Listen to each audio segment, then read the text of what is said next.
Bonjour et bienvenue à vous, chers amis, dans ce tuto dans lequel nous allons parler un petit peu en détail des variables.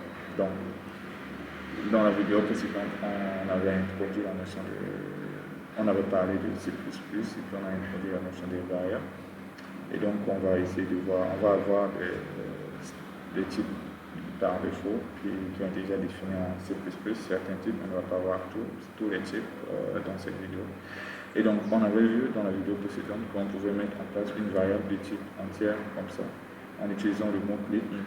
Donc, int permet de mettre en place une variable de type entier, une variable qui, on peut lui assigner une valeur ici en disant qu'il reçoit 2.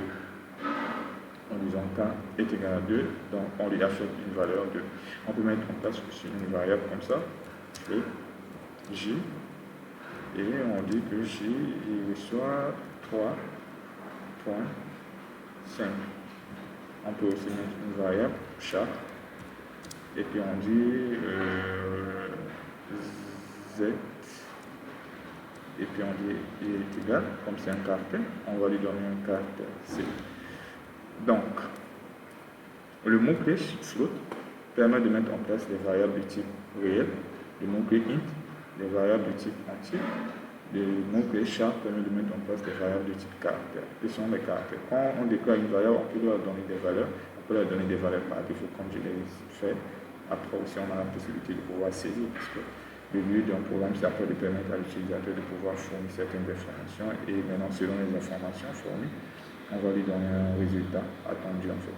Donc, dans la vidéo précédente, on avait vu une fonction qu'on appelle cout dans la bibliothèque std qui permettait tout simplement de pouvoir afficher des informations à l'écran.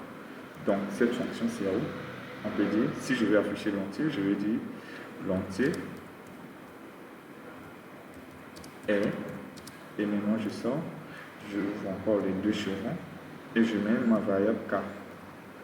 Et là, si je lance le programme, ce qu'il va faire, c'est qu'il va m'afficher la valeur de k. Donc voilà, vous pouvez voir qu'il me dit quoi? L'entier est 2. Je vais descendre tout simplement ici. Il dit l'entier est 2. Donc comme on le fait pour pouvoir afficher le k, on peut aussi le faire pour pouvoir afficher le caractère ainsi que le réel. Donc je peux copier, coller. Et je modifie, je dis le réel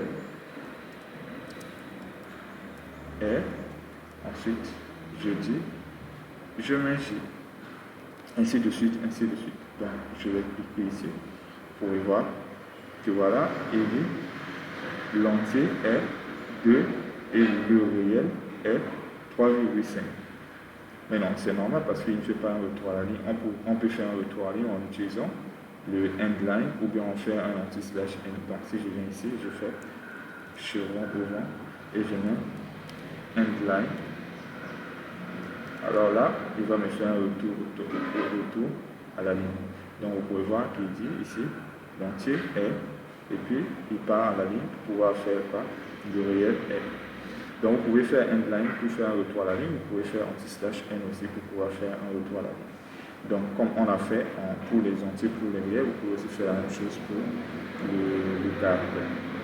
Alors, donc comme on a dit, il faudra maintenant savoir aussi comment faire pour pouvoir permettre à l'utilisateur de saisir. Donc la fonction cout permet tout simplement de faire l'affichage. Maintenant pour pouvoir saisir, il faut utiliser maintenant la fonction cin. Donc ici, au lieu de dire l'entier est, on va d'abord dire, je vais ramener, CTRL Z, je vais venir ici, je vais faire d'abord cout, je lui demande de saisir. Donc je vais effacer toutes les valeurs par défaut que j'ai données à mes variables. J'efface. Et là, les valeurs que je vais afficher, ce sont des valeurs qui doivent venir de l'utilisateur. Donc je vais lui dire entrer un entier. Entrer un entier. Et là, je fais un line. Et je lui demande le nom. Je lui permets de saisir en utilisant cin. Cette fois-ci, je vais fermer les chevrons. Je fais double chevron fermant et je mets ma variable. Donc, ceux qui ont eu à faire le C, il faut savoir qu'ici, on n'utilise pas le formatage comme on avait l'habitude de faire en C. Par exemple, pour pouvoir manipuler les entiers, on est obligé d'utiliser le pourcentage D. Donc ici, pas besoin de le mettre.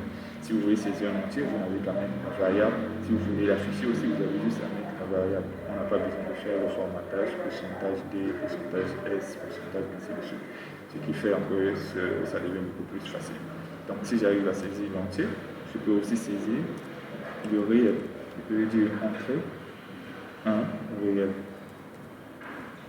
Et maintenant, ici, ce que je vais faire, c'est de pouvoir permettre la saisie du réel. Et une fois que j'ai saisi le réel, je fais quoi? J'affiche les valeurs saisies.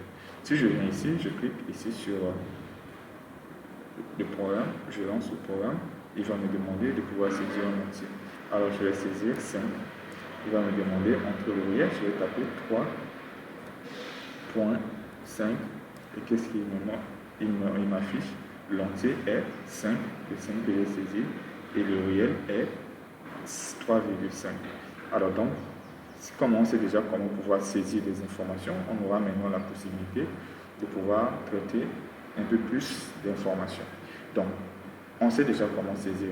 Alors donc, je propose de pouvoir écrire un programme qui permet de faire la somme des deux valeurs entières qu'on va rentrer au clavier. Donc, au lieu de dire saisir un réel, je vais lui dire encore de saisir un autre entier. Je vais lui demander de saisir deux entiers. Donc, il saisit un entier et il saisit encore le deuxième entier. Alors, pour cela, je vais enlever les autres variables. Je vais dire K, virgule, G. Donc, vous pouvez déclarer des variables séparément ou vous pouvez les déclarer sur une même ligne. Mais si vous voulez mettre des variables sur une même ligne, il faut les séparer tout simplement par une virgule. Alors donc, toutes les variables qu'on va énumérer ici vont être tout simplement du type int. Donc, ce qui me permet de pouvoir saisir après dans ces variables. On utilise une variable que lorsque cette variable a été déclarée. Donc, il faut d'abord déclarer les variables avant de les manipuler. On a déclaré K et J, donc on saisit K, on saisit J, et maintenant, on peut faire quoi? On peut faire la somme pour pouvoir afficher la somme. On peut soit créer une variable S qui serait égale à 100. Et une fois qu'on a saisi les deux informations, je viens et je dis S est égal à K plus G tout simplement. Ensuite, ce que j'ai juste à faire, je vais afficher tout simplement la somme. Je dis la somme est tout côte, je vais en revoir et je mets S. Si je lance le programme, il me demande de saisir un premier entier, je tape 5. Il me demande un autre entier, je tape 15. Après, il me dit quoi? La somme est 20. Vous pouvez voir, je zoome. Voilà, il me dit 5 plus 15 est égal à 20.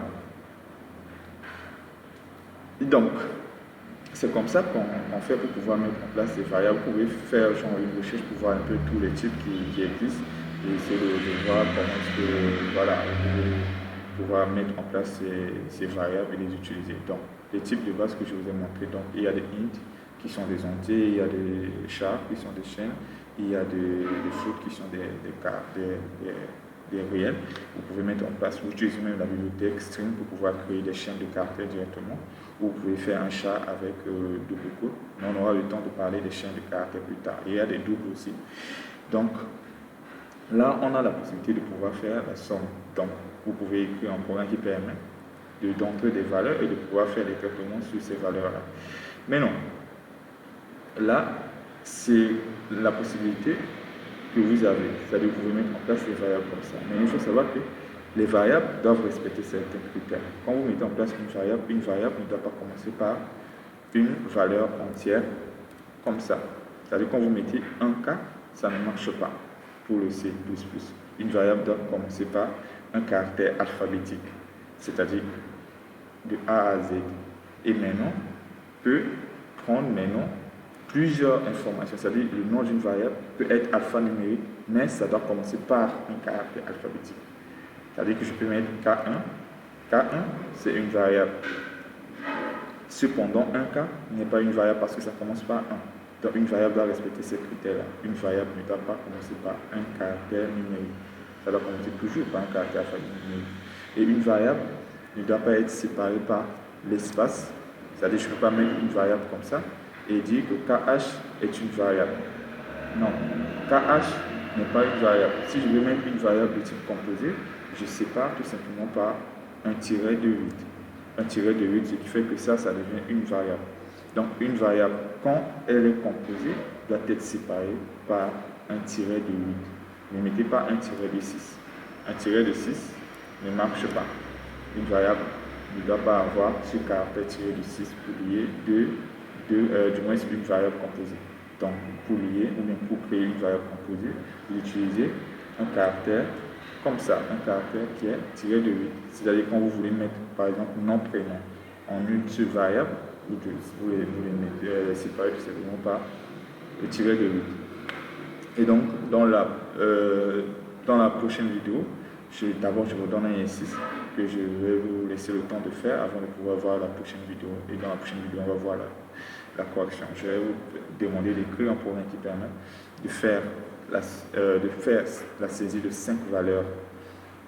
Et le programme fait la somme des deux premières valeurs, le produit des trois dernières valeurs, et maintenant fait la différence du produit et la somme, c'est-à-dire le produit qu'on a calculé, moins ou du moins par rapport à la somme.